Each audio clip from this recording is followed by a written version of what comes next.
दुर्गेचे नववे रूप सिद्धिदात्री आहे. दुर्गेचे नववे रूप सिद्धिदात्री आहे. नवरात्रीच्या 9व्या दिवशी सिद्धिदात्री देवीची पूजा केली जाते.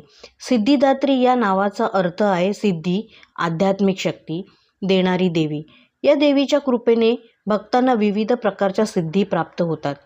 सिद्धिदात्री देवीची कथा पुढील प्रमाणे आहे. एकदा ब्रह्मांडाच्या निर्मितीच्या वेळेस महादेव भगवान शिव एकमात्र पूर्ण शक्ती होते. त्यांनी आपल्या शरीराचा अर्धा भाग सिद्धिदात्री देवीला समर्पित केला होता. त्यामुळे त्यांना अर्धनारीश्वर म्हणतात. या अवस्थेत शिव आणि शक्ती एका शरीरात राहू लागली. सिद्धिदात्री देवीने महादेवाला आणि इतर देवांना विविध सिद्धी प्राप्त करून दिल्या.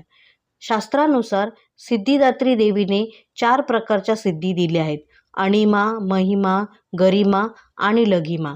या शक्तींमुळे भक्तांना अतिसूक्ष्म आकार, विशाल आकार, अत्यंत भारी होण्याची क्षमता आणि अत्यंत हलके होण्याची क्षमता प्राप्त होते. या देवीची कृपा प्राप्त करण्यासाठी भक्तांनी ध्यान, साधना आणि भक्तिभावाने पूजा करणे आवश्यक असते. देवीच्या कृपेने सर्व इच्छा पूर्ण होतात आणि भक्त मोक्षप्राप्तीच्या मार्गावर अग्रेसर होतो.